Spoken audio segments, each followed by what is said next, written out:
How's everyone doing? Welcome to the very first episode of Taking Notes with Ken. I am so excited for my first guest on this podcast, a good friend of mine all the way from the beautiful country of Norway.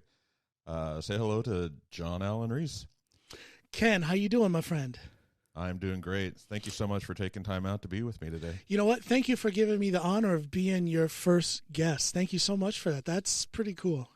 Absolutely. I mean, you're part of the reason why I'm doing this podcast, so it just was a natural choice for you to be my first guest. You've been so helpful in helping me get started, telling me all the gear to buy, all the software, and so I don't think we'd be here if it wasn't for you. Well, thank you for saying that, but I tell you, it's real easy for me to put aside the time to help anybody who wants to get started with podcasting. I love podcasting. In many ways, it changed my life. I've got a real deep and serious reason for starting my podcast, and anything I can do to help people get started, I do it with pleasure. So again, thank you. Yeah. Well, why don't we jump into that reason why you started your podcast? I think it's a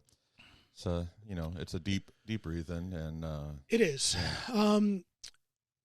The 5th of November, 2019, I lost my son, my firstborn. I lost him to a heroin overdose. And Ken, let me tell you, it crushed me. It really knocked me for a loop. I didn't know how to deal with it. I still don't know how to deal with it. What do you do when you lose your son, when you lose a child, especially to something like that, a heroin overdose? Addiction is real, especially when it touches your own life personally. So I was really depressed, really down in the dumps. I had no idea how to go forward, and I just kind of checked out of life. Not totally, because I do have a wife. This is my son from my first marriage. Let me clarify that I've only been married twice. When I say my first marriage, people say, well, how many marriages were there? No, 2 marriages. I'm currently married to the love of my life. But this was from my first marriage when I had my son. And so my point is that I have a wife and we have 2 kids. And I have my daughter also in back in America. So I needed to continue with life, but I just didn't know how to find the motivation. So my wife, my crazy little Norwegian wife, the powerhouse of a woman that she is, came with a brilliant suggestion. She said, John, you need to find motivation. You need to find hope. You need to find inspiration. Why don't you literally use your voice, start a podcast, and start talking with people? And the light literally went off on my head, and it got me active. And within a couple of weeks after that conversation with my wife, maybe 3 or 4 weeks, a month after that conversation with my wife, I was up and running with my first podcast episode. And again, it literally has changed my life. It's put me into contact with people. I talk openly about losing my son. But my podcast isn't just about that, but you could say that is the foundation, that quest for more knowledge, more hope, more inspiration, more motivation. That is the main thrust of my podcast. And from that, I can talk with just about anybody about just about anything. Right. So it's quite the dynamic. It's quite the dynamic podcast. It's quite the educational podcast. And I've met some really, really interesting people that I call friends now. Right. I love it. Podcasting literally changed my life. It pulled me up out of depression. It pulled me up out of a total lack of hope.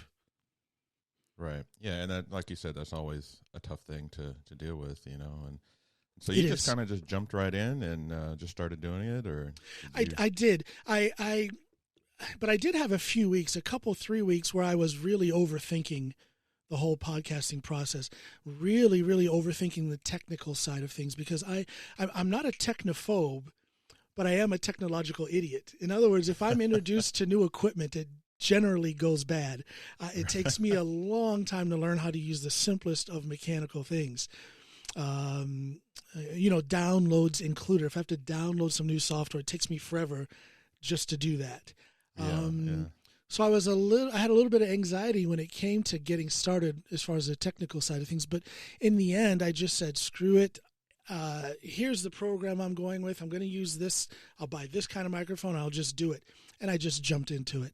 Right. There were some issues with the sound quality for the first 3, 4, maybe 5 episodes. Little things, little humps in the road. But it's part of the learning process of podcasting.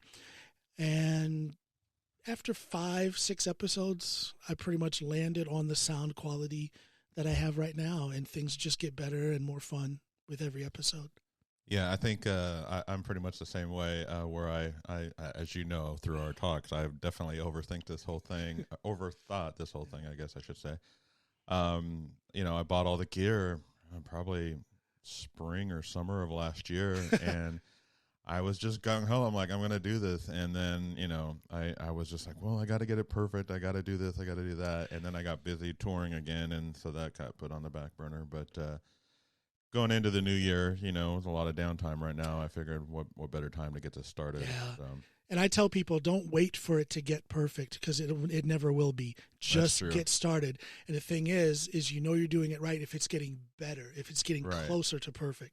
So yeah, people, whoever's listening and thinking about podcasting, just jump in, just get started. I think that could apply to just about anything in life, Don't wait for something to be perfect. Just do it, And yeah, going back to how I, like me coming to Norway, that was far from planned. I didn't have a plan. I didn't know what the heck I was going to do. I didn't have a job lined up, but we just jumped into it, and I'm sitting here now, breathing, happy, alive, healthy, and it worked out. So I think you can apply that to most aspects of life. You just have to get started. You can think things to death, and while you're thinking, nothing is getting done. So just get started. Yeah. Well, that's actually one of the things I want to talk about is you moving to Norway. But before we get there, let's talk a little bit about your past, and which, your I guess we'll call it career, life, whatever, is just so fascinating to me. I kind of view you as a Renaissance man.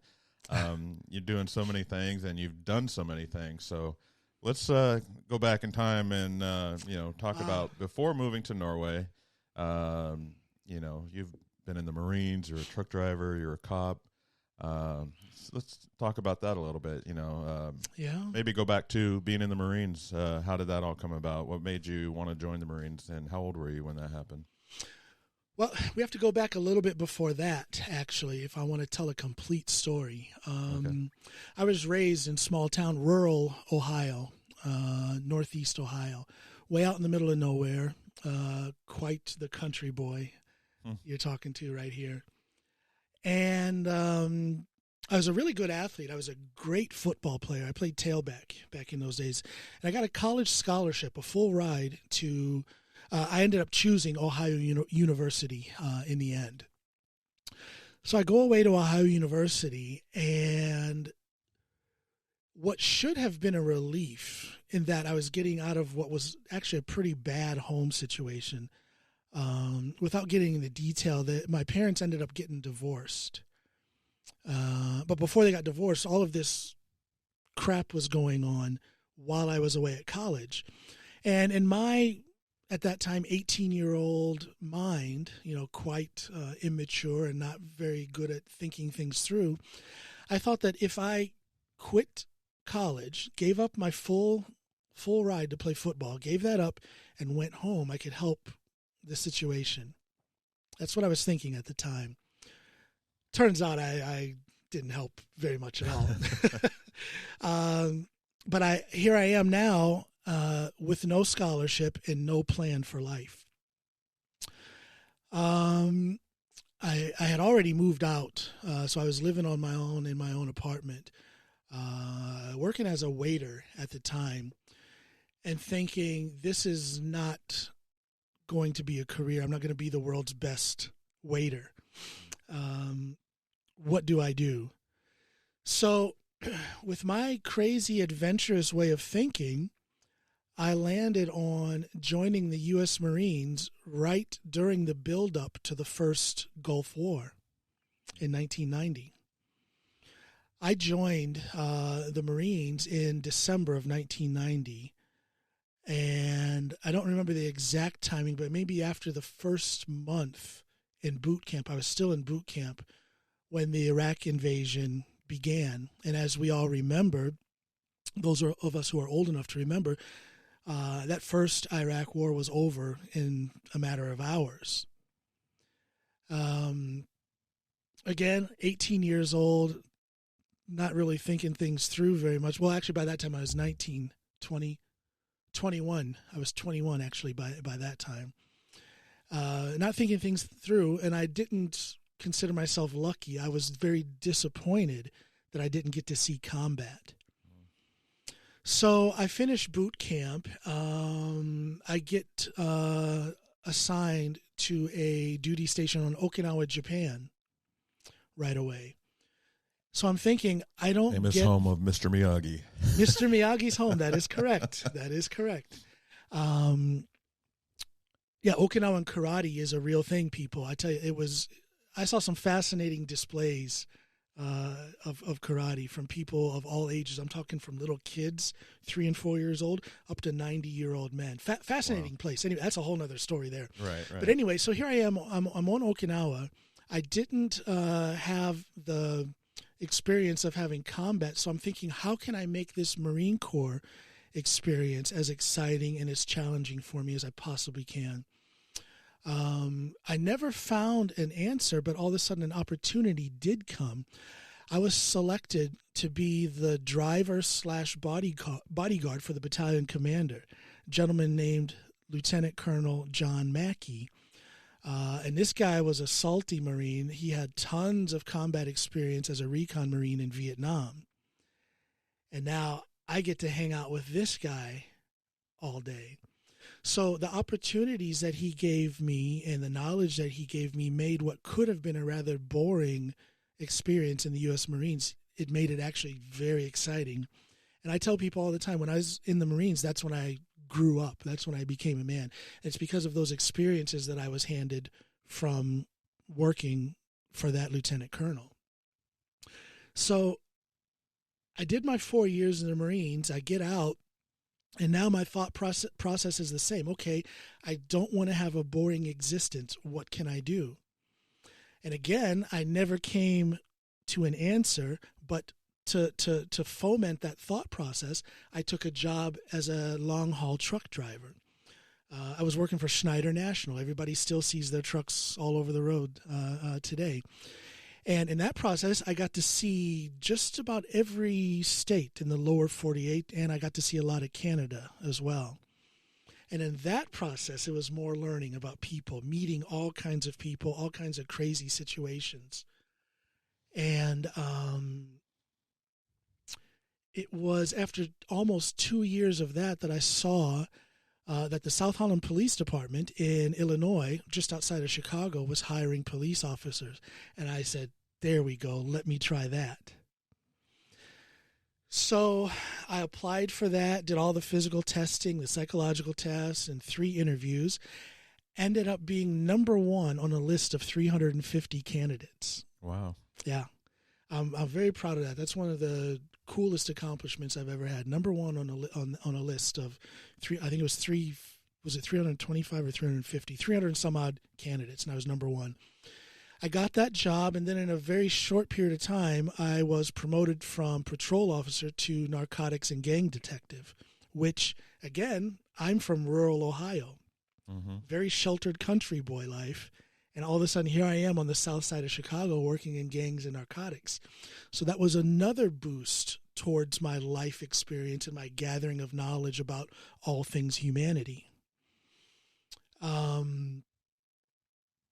That was a very exciting experience. Maybe I can tell you some stories later, but that was a very exciting experience. I got to see a lot of different things, but you could say it kind of caught up with me because in the end, I was the lead investigator in a pretty big case with a gang that was like a smorgasbord of crime that this gang was involved in. It was everything from drugs to murder for hire, counterfeit money, things like that. Well, these people found out where I lived. And by this time, I had met my Norwegian wife, and we were living there in the south suburbs of Chicago. They found out where we lived. they came and paid us a visit in the middle of the night. Luckily, we had the classic nosy neighbor, like a 70-year-old lady that lived next door to us, who saw 3 guys jumping over the fence in my backyard, and she saw that they had pistols in their hand. Yeah. Long story short, I sent my wife back to Norway, finished up everything that I could with that case. Then I quit that job and I moved to Norway. So that is my introduction to Norway, coming here on very short notice with no plan whatsoever. Wow. I want to interject a little story. You talk about Chicago and the police and all that. Yeah. My dad, well, let's call him my biological sperm donor and leave it at that. I have one of those. Is from Chicago. He was born in Aurora, actually, and my family actually was one of the first families in West Chicago back in the day, and came over from Ireland and all that. And my dad's cousin, for the longest time, was the sheriff of Cook County, Michael Sheehan. I don't know if you remember that name, but wow, I forget what years he was the sheriff. And I, from what I've read and and research, he was known as a pretty corrupt sheriff. He was not the best guy. I could tell you some of the things I saw. There was a lot of corruption, not just in the sheriff's department, not just in the Chicago PD, but in a lot of the suburbs as well. It was pretty rough. It was pretty ugly. I was there from 96 to 2002. And in those years, I don't remember what years he was there. Yeah. Now, I was fortunate to have worked with a great bunch of guys at our police department. No corruption. People were really good, upstanding cops who treated the citizenry proper. But all around us, though, in all of the suburbs, and of course in Chicago itself, and in the sheriff's department, man, there were some interesting things to observe. I'll put it to you that way. Do you remember where Lombard, Illinois is? Sure. Yeah, that's my family actually settled that town. They were one of the first families in that town, and back then it was called Babcock's Grove, and then through the years the name got changed to Lombard. And there's an old cemetery on Finley Road in that town. That's pretty much every tombstone is somebody from my family from way back when, and yeah, it's pretty interesting. I got the opportunity to go there one day, and it's one of those things. If you blink, you'll miss it. It's like on the side of the road. It's really small, but those little family history stories can be quite interesting. I just bought a book. Actually, my sister found this out. Somebody actually wrote a book about one branch of our family from out of Kentucky. My grandmother and her people are hillbillies from Kentucky. Oh, wow. And somebody actually wrote a book about that part of the family. So I'm in the process of reading that. I wanted to write a book about my family. I might have people hopping over my fence in the middle of the night by saying this, but my family was, and it's not something I'm proud of. I don't know much about it, but it's just I was told way after the fact. I think I was already like 18 or 19 when I found this out, that my family was very heavily involved in the Irish Mafia in Chicago. So, I knew there was something about you. I see a little glint in the eye there, a little criminal slant to the eyebrows or something there. Yeah, little teardrop tattoo right here. Yeah, But yeah, my grandfather, who he passed away maybe 20 years ago or so, but he ran the books for the Irish Mafia. He had a front organization and everything, and. Interesting. And every time I tour a lot with bands, so anytime while he was alive, anytime I went through Chicago, I would call him up and he'd forget that he already told me, how old grandfathers do. They tell you the story so many times and they forget they've told you. And hey, Grandpa, I'm in Chicago. Oh, I'm from Chicago, and oh, really, Grandpa? I didn't know that, And but yeah, I've heard a lot of crazy stories about my family in Chicago, and there's a lot of history. There's a lot of crime history that's really very interesting, and I mean it's straight out of a Hollywood film, but it's real. Totally. That stuff really happened in Chicago, and I'm not sure how it is today. Now I've been in Norway for 20 years, but I know back then there was always something happening. Always, like I said, I worked as a gang and narcotics officer, and there was plenty of work to do. And this was in the suburbs. I was in the suburbs, the south suburbs of Chicago. The inner city. Yeah, so you can only imagine how much rougher it is there. But well, it's still got one of the highest crime rates in the country. So I mean, they're always on the top 5 in the murder rate. I'm sure they're proud of that. Yeah. No, but but again, that was quite the educational experience. I was there for almost 7 years, all told. And it was quite the educational experience for me, coming from small town, rural Ohio to working as a cop in that area. But that kind of follows my entire life process. I'm always looking for the biggest challenge, Right. I thrive with a challenge. It's a type of stress that makes me a better man. A lot of people try to avoid those kind of things. I seek it out, and I still do that to this day. I still do it to this day, and I do it with pleasure. It keeps me going. Right. So you talked a little bit in the reasons you left Chicago and you moved to Norway. Yeah. So let's talk about that, and that's actually how we met online. So most of my friends or people who know me know that it's a dream of mine and my wife, Lena, to move to Norway. Yeah. You can't get me to shut up about it. I'm always talking about it. I want to live in Norway more than anything. And I'm always putting it out there. I believe, if you put something out in the universe enough, it's going to happen. So, amen. I believe that as well. Yeah. So I try and talk about it as much as I can. So I, in my, what should I say? Just my research of wanting to learn the ins and outs of moving to Norway as an American citizen, I joined a bunch of American expat groups on Facebook, and you were in one of them. And I remember you sent me a friend request one day, and I get really, I'm just like most people. I'm really like cautious when I get a friend request from somebody that I don't know and we don't have any mutual friends. And my first thought was like, who the hell is this guy? And I even messaged you. I remember I was like, hey, I got a friend request from you. I don't know you. Who are you? And you're like, we're both in this group, and I just thought I'd reach out. And the reason I reached out to you is I think you had somehow I figured out that you had something to do with the music industry. Right. And as a musician myself, I'm like, that's just too much that we have in common. I'm going to reach out to this guy. So I did, yeah. And you know what? In hindsight, I'm so glad you did, because I've enjoyed building a friendship with you over the years, and likewise to this podcast and everything. I mean, it's so crazy when you think about it. One little thing that you do in your life can just have such a huge ripple effect. And isn't that something? Yeah, it is. It really is. But see, that ties into. But see, I'm sorry to cut in here. But see, that ties into what I say about I'm always seeking out the challenges. I always have my eyes open for a new situation, because you just never know what it will bring. Exactly. And I say this all the time, and I truly believe this, that if in your search for enlightenment, if you're on your path, and if that path brings you hardship, embrace that.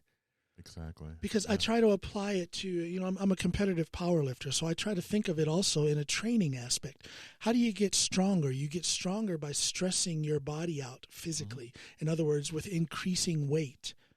So, an increasing challenge. So I apply that to my life. I'm going to live stronger if I seek out those challenges and stress myself, which I then will overcome, and I'll come out the other side a little bit stronger, a little bit smarter, a little bit more informed. It's just like that old saying, as corny as it may seem, what doesn't kill you makes you stronger. And that is true. But what doesn't kill you can also hurt a lot. That's true. We don't like pain, do we? Yeah.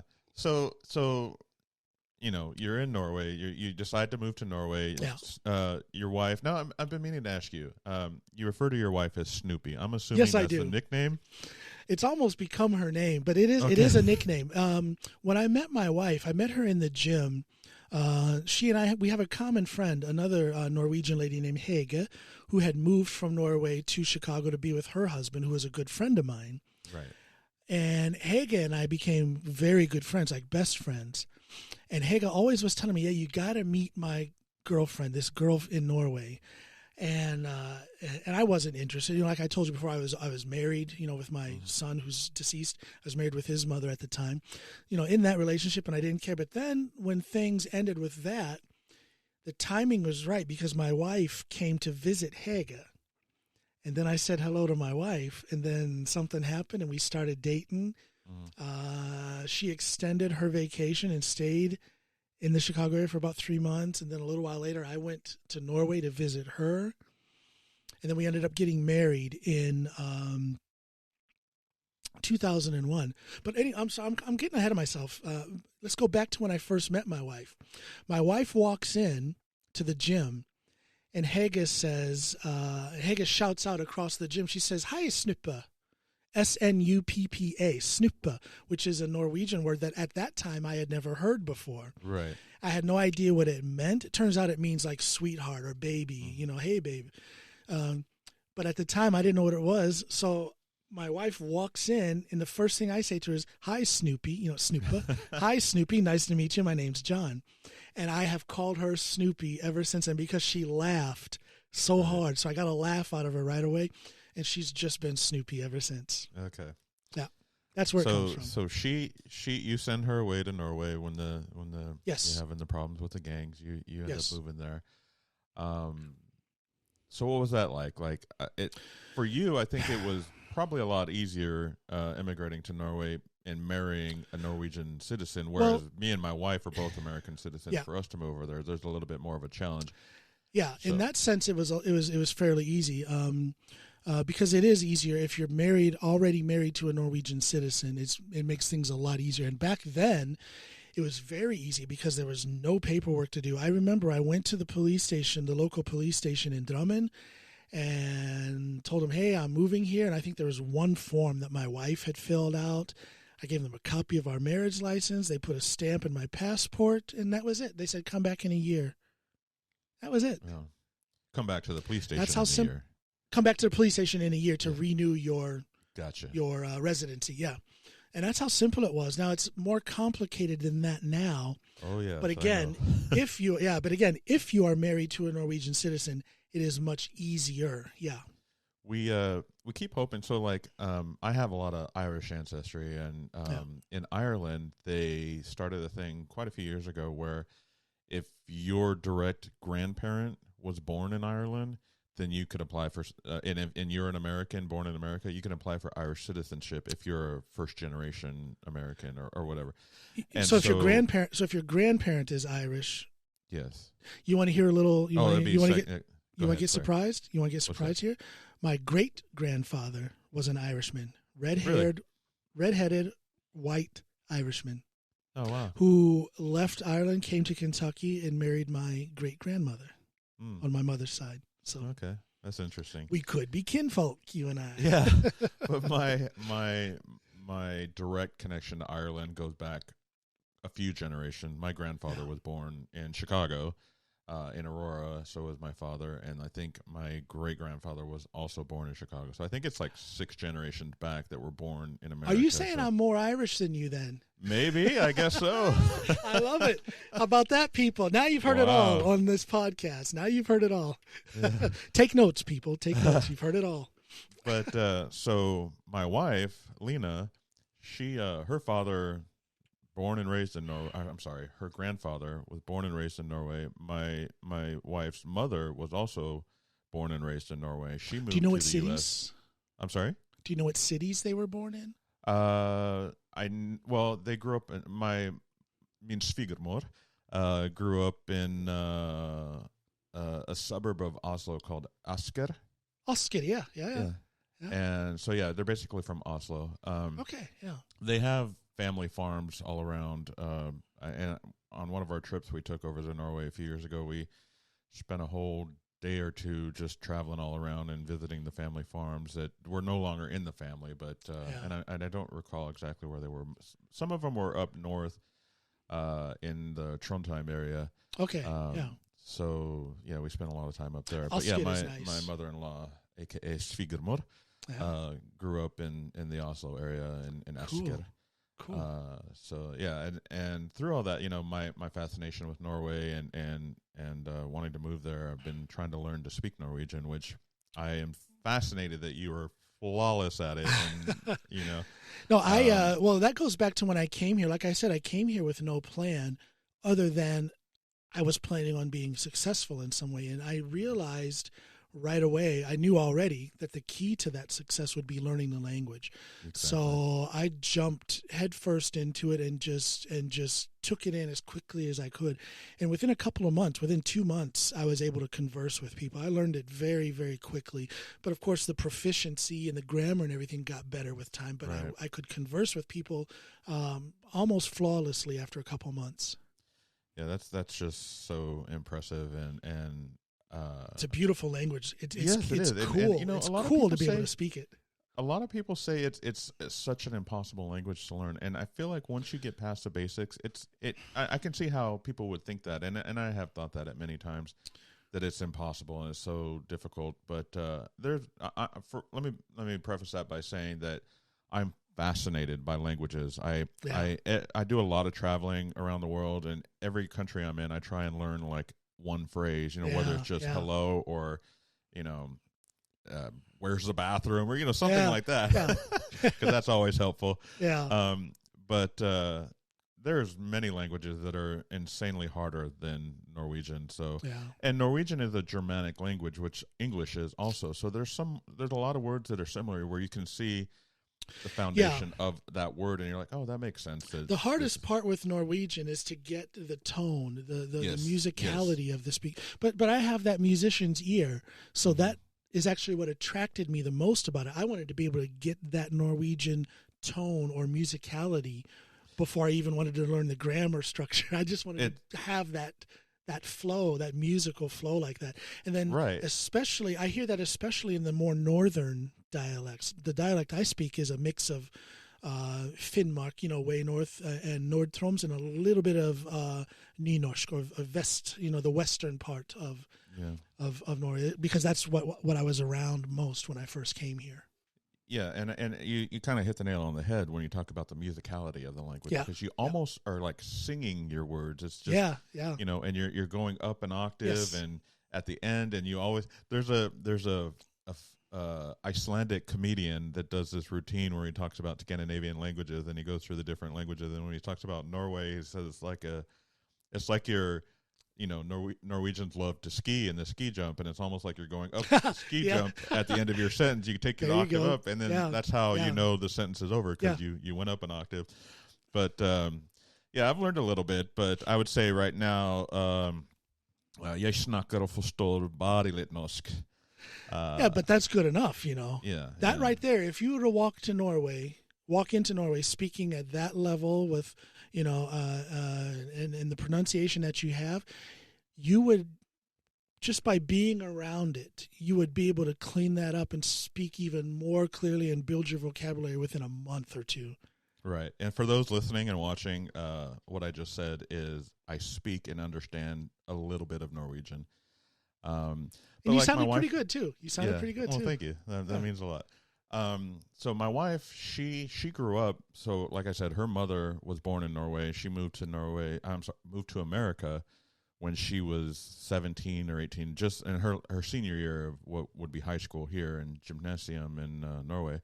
Yeah. So she finished out high school in America, in New Jersey. And so when when my wife was born, and she's got two older siblings, my wife does. And when they were all little, my mother-in-law spoke to them in Norwegian. So my wife's very first word was Norwegian. And that is important. What language you speak to the children. See, now our kids are truly bilingual. Right. My wife speaks Norwegian to them. And you only speak English. I only speak English because now I love the Norwegian language. I think it's very cool that I can speak it at the level that I do. But when I'm at home, I want to relax. I want to be myself. So that means I'm going to speak English. So there's a selfish reason for that. But then there's also our kids. I want them to be truly bilingual. So I speak only English to them, and I demand that they speak English back to me. I ignore them if they try to speak Norwegian. I do. I remember you talking about that on one of your podcasts. I thought that was so interesting. Now, when you and Snoopy talk to each other, do you speak English or Norwegian? English. Okay, so you speak English to everybody at home. Yeah, and that's also again, I want to be able to relax in the house, Exactly. but it's also for Snoopy's benefit because she doesn't want to lose her English ability. Exactly. And Yeah. if she never spoke, you know, the only reason she has to speak it is because I'm around. So, yeah, we speak Right, English together. Yeah, it's just such a fascinating language. But like I was It saying, is. you know, my wife, her very first word was the Norwegian word for light, which is lys. And she Cool. says that she pointed up to a light and said lys, and that was her very first word, and it was a Oh, Norwegian. I love it. So she understood a lot of Norwegian when she was really little, and That's great. my wife's father, who is no longer in the picture, but he traveled a lot. He worked for NBC, and he did a lot of traveling, and so it was just my mother-in-law was at home with the kids by themselves a lot without the dad there, and she only spoke to them in Norwegian. But when he stopped traveling and he was kind of like not really retiring, but like, you know, Yeah. moving more towards a, you know, stay in town type position, Yeah. he kind of put a demand like no more Norwegian in the house, only English. Okay. And Yeah. so my wife lost a lot of what she learned, you know, so it was just cut off like instantly. And so but it's really weird That's too bad. how the brain works, because it's still there. It just needs to be brought out. So, Well, yeah, you know, excuse me. It's like those years, the 2 years that I lived on Okinawa, Japan. I learned Japanese, and then gradually lost it, but it's still there because if I hear Japanese, I can pretty much, I'd say I understand maybe 60% of what I'm hearing. So it's still there. Same thing with Spanish. I was fluent in Spanish at one point as a police officer, working as a police officer there in Chicago. I used it almost daily, fluent. wow. But as I started to learn Norwegian, the Spanish slowly dropped out. But if I hear Spanish, it kind of comes back. I can understand about 85% of what's being said. I remember you talking about on that same podcast that your brain only has space for 2 languages at a time. You know, Yeah, so right now yeah. it's English and Norwegian. I need to get a bigger. I need to get a bigger hard disk. You need to update your RAM in your brain. But yeah, I imagine it's like you said. You know, if you were to move to Spain and you're surrounded by it all the time, it's going to come back. It would come back, Same thing with absolutely. Japanese. If you move back Absolutely. to Okinawa, I'm sure you'd be fluent again in a couple weeks or whatever. I've always been good at just falling into a language and just going crazy trying to learn it as quickly as possible because, like you said, I also think languages are fascinating. Mm-hmm. So when I had that opportunity to learn Japanese, man, I just went all out and learned it as quickly as possible and just used it as much as possible. And that's why I say I think if you were to come to Norway with the level of Norwegian that you have, you would get quite fluent very quickly because you've already come so far. Yeah, yeah. And my wife and I have both been off and on, not regularly. We've been taking Norwegian lessons online, and when we can afford it, because they can get kind of pricey. Yeah. But yeah, it's just all about the immersion. You know, if you're around it. Yeah. And for me, as much as I love languages, I always have felt like I struggle with them because I don't know if I've ever told you this. I'm hearing impaired. I wear hearing aids. I didn't know that. Okay. Yeah. With the hearing aids, I hear pretty good. You know, if I wasn't wearing them, it's almost, I have a moderately severe hearing loss in both ears. I think it's like 60%. So it's pretty bad. But with my hearing aids, it brings me back up to not 100%, but it's pretty close. So, but because of that, I think when I hear words spoken in other languages and, you know, words I'm trying to learn, especially Norwegian, because there's a different tones and inflections and all that, I don't hear them the way I need to. And so when I try and say those words back, so like, for example, I'll say a new word I'm learning to my wife or my mother-in-law, and my mother-in-law is still absolutely fluent. I'll say the word, and to me, I think I'm saying it perfectly, and she repeats it back to me to basically correct me, and I'm like, that is how I'm saying it. I'm saying it exactly like you, and she's like, no, you're not. Say it like this, and I'm like, I don't hear that little inflection in a lot of words, so So I get a little discouraged sometimes because of that, but I haven't given up on it. It's a life goal of mine to be fluent in Norwegian. Well, yeah, like I say, you've come a long way. Just a little bit of Norwegian I've heard you speak, and you've come a long way. And if you were to ever get your feet planted somewhat permanently here in Norway, I think you would become quite fluent quite quickly. Yeah. Your hearing loss, is it because of your work, or was it something you were born with? Well, that's contributed to it. I've been around loud music since I was a teenager, and just listening to music on headphones as a teenager, and through my work of touring with bands. But I was actually, when I was an infant, I got really sick. I had really high fever. And the fever that I had caused nerve damage in my ears. Oh, wow. And, so I didn't actually get diagnosed with it until way later in life. I don't remember how old I was, but I was, a toddler, maybe preschool age, but I didn't start wearing hearing aids I don't remember wearing hearing aids until like 4th grade. So it was a while. My mom finally took me to a hearing specialist. Who actually became one of the world's most renowned hearing specialists. His name is Dr. John House, and he actually there's an institute named after him, the House Institute for Audiology or something like that. But anyway, I've heard about that. I've had a couple people. Yes, I've had. Here we go, back to my podcast. I've had people on who have talked about hearing disabilities and hearing challenges, and that particular gentleman's name has come up before. Yeah, he was my doctor. He's the one who diagnosed me with hearing loss. Wow. So yeah, it's kind of cool. Yeah. But yeah, so I struggle with that. But I never really look at it as a crutch. I don't lead into like, hey, everybody, I'm hearing impaired. It's kind of like my hearing aids are very discreet. You don't see them, and I've been, there's certain people I've known for a really long time. And all of a sudden they'll notice, maybe I'm pulling them out to change a battery or something like that. And they're like, what the heck is that? Oh, it's hearing aids. And they're like, what? I never knew you wore hearing aids. Like, you can't see them. They're almost invisible. No.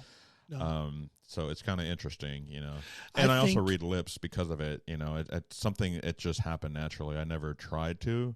I had one audiologist years ago who said something like, you've gotten so used to reading lips all these years. And I'm like, I don't read lips. And she's like, yeah, you do. You don't realize it, but you do. And ever since she said that, I've noticed that. I was like, oh, my gosh, I do. Like, if someone's talking, my mom does this all the time. She's talking, and she puts her hand in front of her mouth. I got to reach and pull her hand down. I'm like, Mom, I need to see your lips. So okay. Yeah. Interesting. I think, in all seriousness, I'm just half a step away from needing hearing aids. My hearing is bad. Really? Going back to a couple experiences in the Marines, and then a lot of music since then. My hearing it's pretty bad. Yeah, it's pretty bad. Definitely. It's to where it makes certain situations quite uncomfortable because my hearing is so bad. I would say definitely keep on top of that. And I really need to, and it's been this way for about 10 years, and I've just never done anything about it. One of these days I'm going to be forced to do something about it because it is a problem. It's a problem already. Yeah. I'm a big advocate of sure. Protecting your hearing, and the interesting thing about my hearing aids is they're awesome. Actually, there's some things that I can do that normal hearing people can't. They're Bluetooth capable, so I can listen. I can have a phone conversation on my phone, and the audio is streamed straight to my hearing aid. I can listen to music from my phone straight into my hearing aids. I don't have to pop them out and put earbuds in. I have a device that hooks up to my TV that streams the audio from the TV straight into my hearing aids. So interesting. It's really cool. I wanna tell people on my podcast, the Coming Home Podcast with John Allen. That's a long name, but it's an important name. The Coming Home Podcast with John Allen. If they go into episode 158, my guest Travis Peterson. He's another American living here in Norway. And he has a daughter who is hearing impaired, and he's written a book about that. And he's just the salt of the earth kind of guy. I love him to death. I haven't had the pleasure of meeting him face to face. He couldn't come into my studio, but the guy he's just a good guy.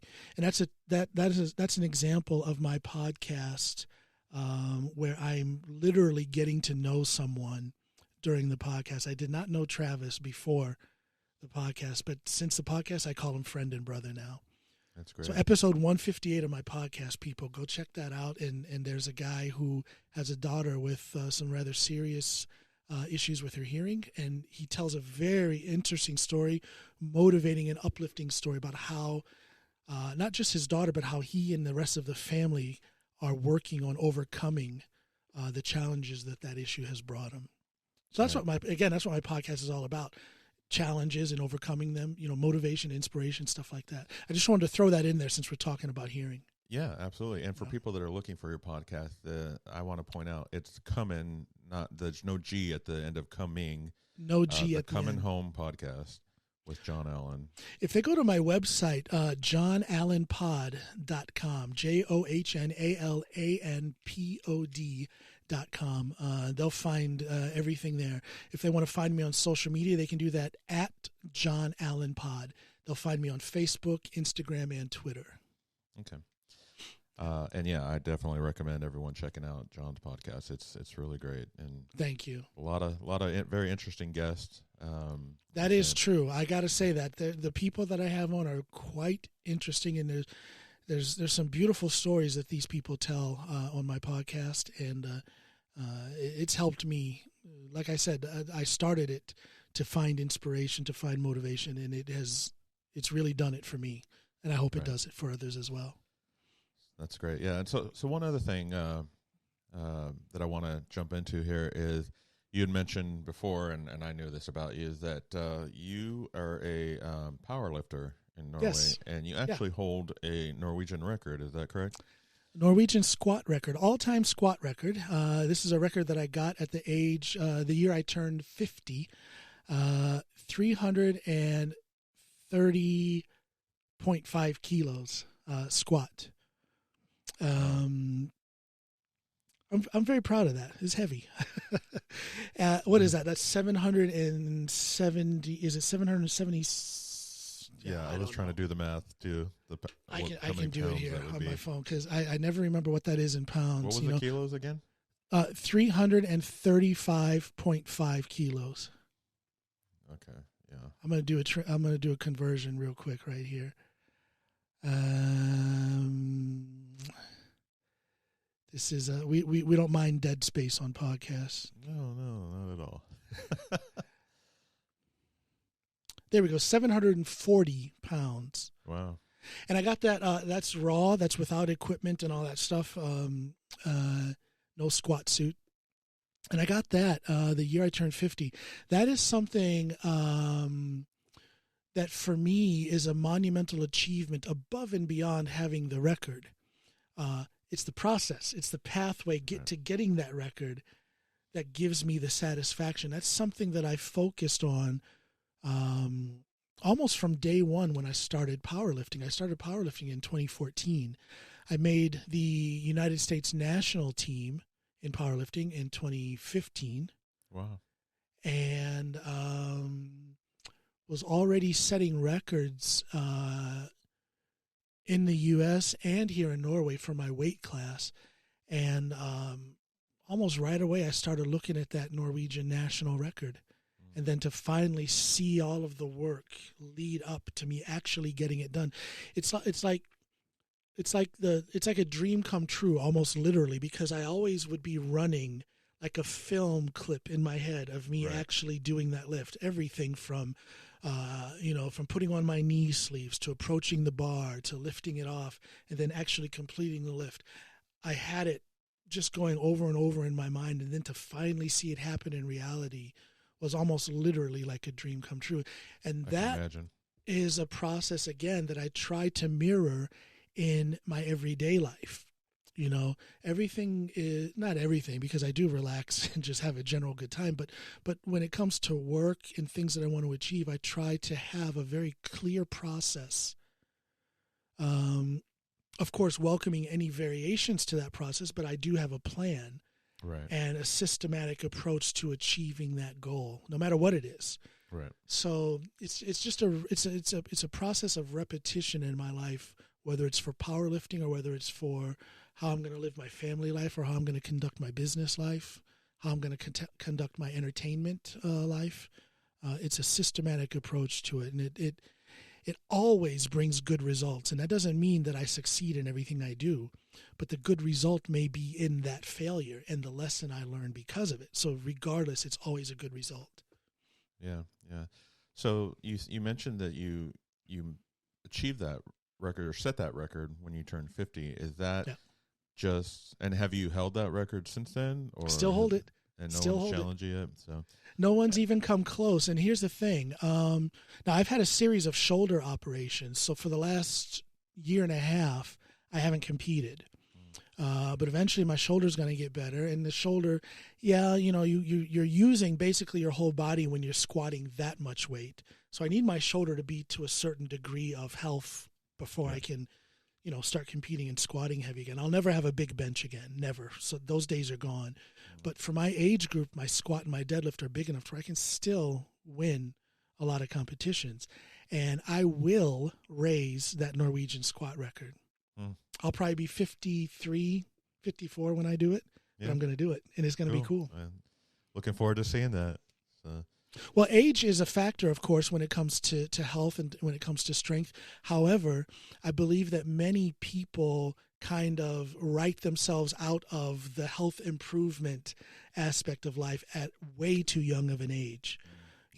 I'm proud to say I'm 52 years old right now, and I've never been stronger. Wow. So, we'll see. I'll be 53, maybe 54 when I raise that squat record, but it's going to happen. Yeah, that's something for me. As I've gotten older, you realize that start to, age and time starts to take its toll on your body. Whereas it does. It's unavoidable, but our approach to it or how we handle that process, we can control that. Oh, absolutely. And in the way that we control it, we can then, in a way, control the effects of aging. Do you know what I mean? We're going to get older, but what is that going to do to our health and our conditioning? We do have some say-so in that. And eventually I won't be as strong as I am, but while I can still get stronger, I'm going to do the work so that I can allow that to happen. You have to be willing to do the work. If you're willing to do the work, it's pretty amazing what we can do physically, long past what most people think is a reasonable age to expect strength gains. Right. And that's kind of what I was going to say is that, I've felt that, I always tell my wife, she's 11 years younger than me. And sometimes when I'm feeling a lot of pain, I'm like, get old, getting old sucks. It's painful.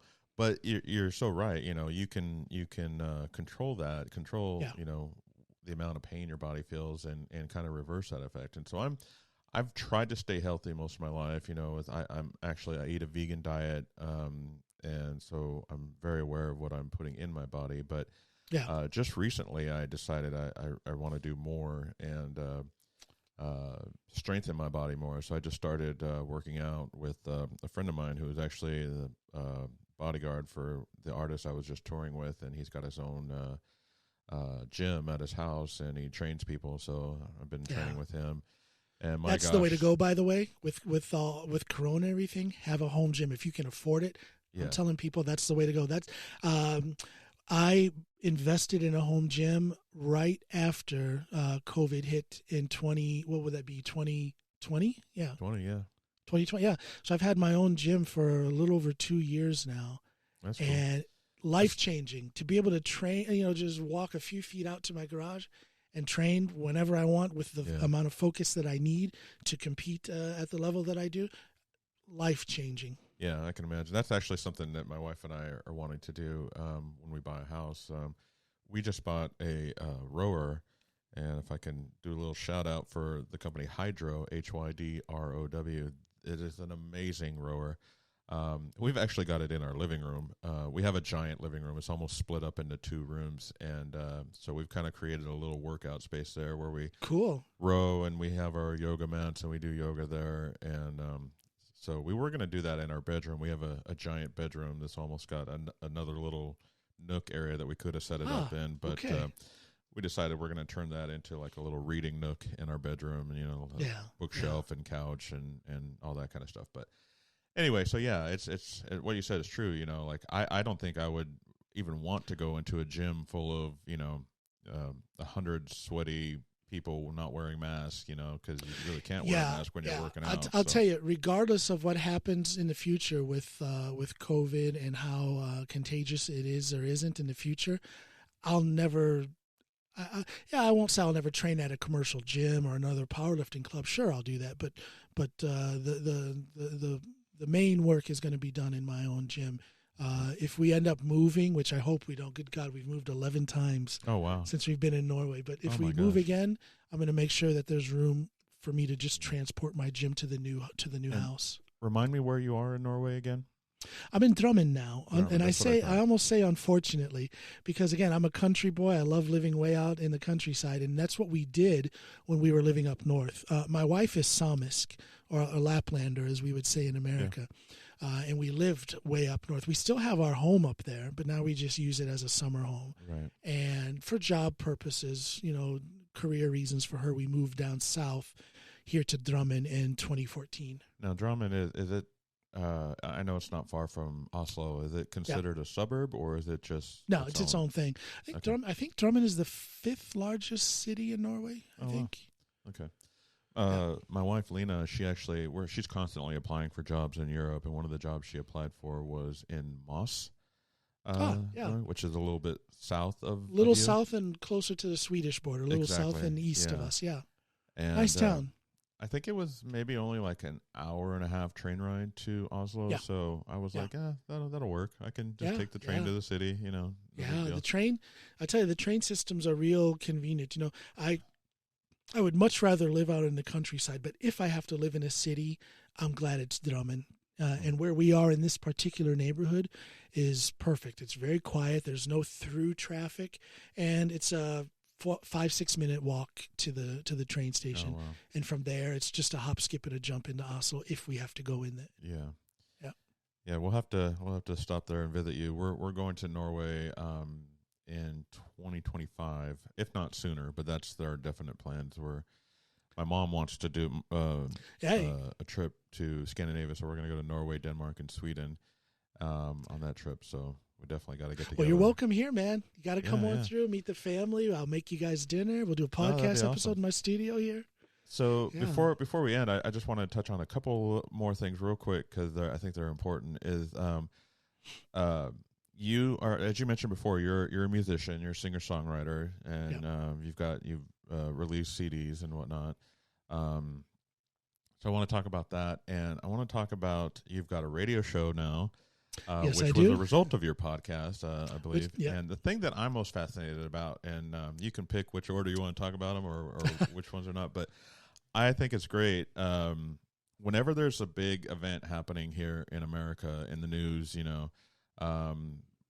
one of the main things being the George Floyd issue, is that you seem to be, from what I gather, you seem to be kind of like the go-to person for the news to come to interview, to get an American perspective on the situation, being that you're from America, and not only that, but that you were a former police officer, so you have that kind of input as well. Yeah. So I remember watching one of your first TV interviews, and that was the first time I heard you speak Norwegian, and I was like, oh my God, what? At first I thought it was like a overdub, like somebody else was doing an overdub. but I was reading your lips as I told you I can do, and I was like, oh, that's him. He's actually and I was like, oh my gosh, he's flawless and so fluent, and I was just so impressed. And thank you. Thank you. So how did that all come about? Like, how did you become that person that they all want to interview? Well, you're right in saying that it all started with my podcast. I had made somewhat of a name for myself before my podcast. When was this? This was from 2002 until around 2007. I was working with a project for teenagers, like an anti-crime, like a crime intervention type of program, an after-school program. I was the head of that project. So I got some media attention because of that.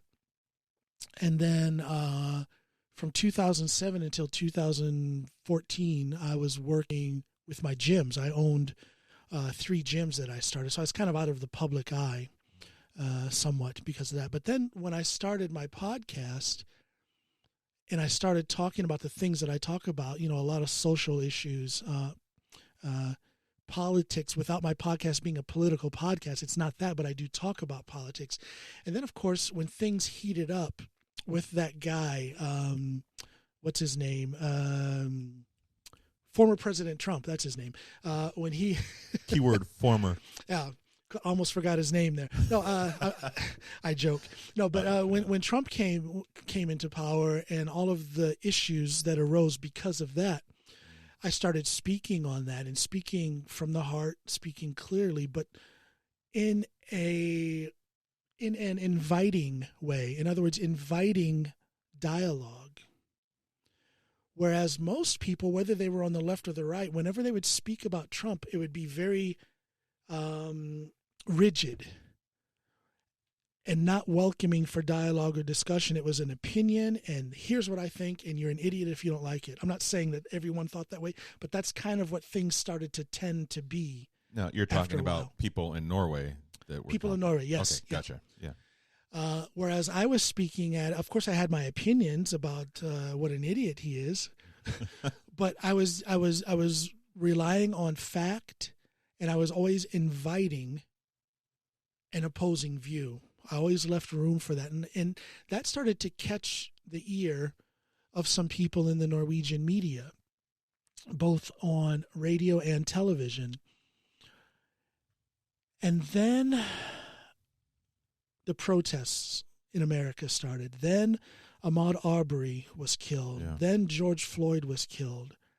And so when all of these things would happen, because I would talk about it on my podcast, I would have that episode would go somewhat viral here in Norway, and it would catch the news media, and they would invite me in to speak on it.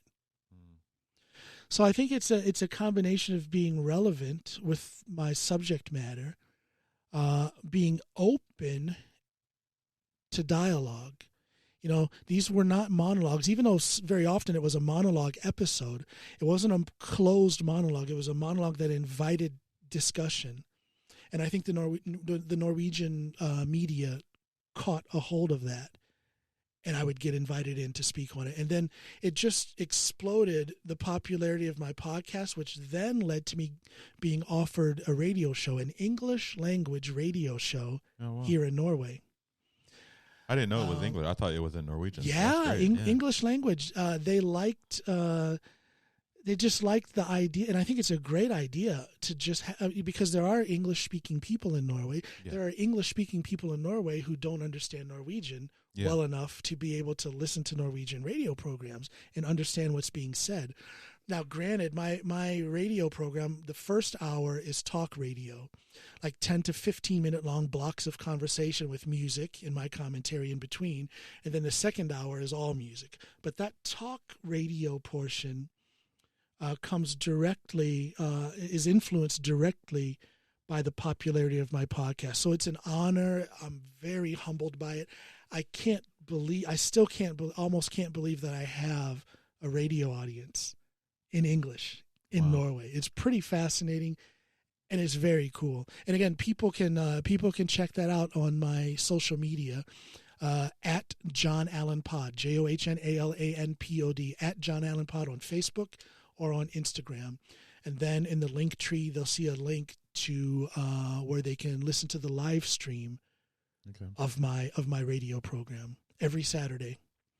Saturday. That's available even outside of Norway. People can listen to that. That's available worldwide. Okay, and actually, I'm looking on expanding my reach with my radio program. I want to have my program in some fashion syndicated on other radio stations, both here in Norway and back home in the States. That would be great. So I'm working on that. I'm about half a step away from making a deal on that. So that's pretty exciting. Oh, that's really cool. Yeah. So as we're about wrapping up, do you have any other? I talk too much, don't I? No, not at all. I love it. Going into this, I was like, I'm always worried. Are we going to have enough to talk about? But I know with you, that's not a problem. And I love that. But Just moving forward into 2022, what else is on your plate? Do you have any other projects in the works? Anything you're working on? Yeah. Probably the biggest thing that I'm working on now is my health. Like I said, I've had a series of shoulder operations. I want to get back to full functionality, not just for powerlifting, but for life, because I'm really limited with what I can do because this shoulder has been so bad, and it led to some neck issues. I had to get operated on my neck. They practically cut my head off and did all this weird stuff with my neck. So I'm pretty messed up. So that's my number one focus, is to get my health and my strength back. When it comes to the arts, I want to finally, and again, this is dependent on what happens with my shoulder, but I want to release my album. I've released some singles, and people can find that. Just go to my website, johnallenpod.com. You'll find my singles that I've released. But I want to release that album. But this album should have been released in 2019, but then my son passed, and I was distracted, as one is when one's son dies of a heroin overdose. So I need to, as time goes on, and I'm a constant creator when it comes to the songwriting process. So now I have other songs that I want on this album, either in addition to what's already on it or to replace some of the things that I had planned on putting on there. But when my shoulder is as bad as it is, it's very hard to play guitar, pretty hard to play keyboard, so I'm just not physically able to do it. So during 2022, I want to be able to record the rest of my album and release it. Another thing coming up, as I mentioned, I want to expand my FM radio reach. Both here in Norway and back home in the States. That's going to get done in 2022. I'll also say this. If people go onto my Instagram, at John Allen Pod, you will see a cartoon strip called Loyal Oak. Now, some people, there's rumors going around. Huh? What is it called? Loyal Oak. Okay. Like the tree Loyal Oak. Yeah, Oak. O-A-K. Okay. Loyal O-A-K. Loyal Oak. That's the name of the comic strip. And I forwarded it from the original source. Today was the first edition of that comic strip. And some people, I don't know, there's rumors going around that I am the artist behind it. I don't know if that's true. I don't know. Go look at it. Yeah, go look at it and you guys figure that out. I'll definitely check it out. There's a new comic strip. From what I heard, it's going to be coming out one strip every Sunday going forward. So they can also find the link for that in your link tree on your website. Yeah. Okay. So that's what I have going. That's what I have going on in 2022, and then of course the podcast continues. I've got some really exciting guests lined up. I'm sure some even more exciting people that I haven't even considered to have on my podcast. I'm sure that's going to fall into place. There you go. Got to get you on there. Shame on me for not having you on yet. Shame on me. That's fine. I figured it'd come after time. Oh man, shame. But I would love. I'll just throw that out there. I would absolutely love it. Well, we're going to do that. We're going to do that for sure. So, cool. So and as usual, I'm always seeking knowledge. I'm going to learn more in 2022. I'm going to get more knowledge. I'm going to get more inspiration, more motivation, and things are going to happen. And that's my mantra. I'm just going to stay open so that when the opportunities come, I grab a hold and I'm along for the ride. That's awesome. Well, I got to say, you say you're looking for inspiration, and I'll say you are an inspiration yourself. You're an inspiration to me. All the adversities you've overcome and just everything that you do in life and everything. You set your mind to do something and you accomplish it. So you're definitely an inspiration to me, and I appreciate you. So thank you, man. Thank you so much for that. Yeah, no problem. And I just want to thank you for your time. This has been so great, and like we said at the beginning, it's been a long time coming. Overthinking this, and I wish we had just jumped into it when I first got all this, but hey, but we're doing it now. Exactly. You're doing it now. Here we are. And congratulations, 1,000 times over. Congratulations on starting this podcast. Thank you very much. You're going to enjoy it. You're going to learn so much. You're going to teach people a lot Think about that. Yeah. You'll stay humble in the process, but be aware that you are going to teach people a lot. People come to podcasts not only to be entertained, but to be motivated and inspired. And you're going to do that. I know it. I just know it. Well, thank you once again, John, for joining me on this first episode. And thank you to everyone listening and watching online. This has been Taking Notes with Ken. I'm your host, Ken Sheehan, and our guest has been John Allen Reese. Make sure to like and subscribe. See you on the next episode.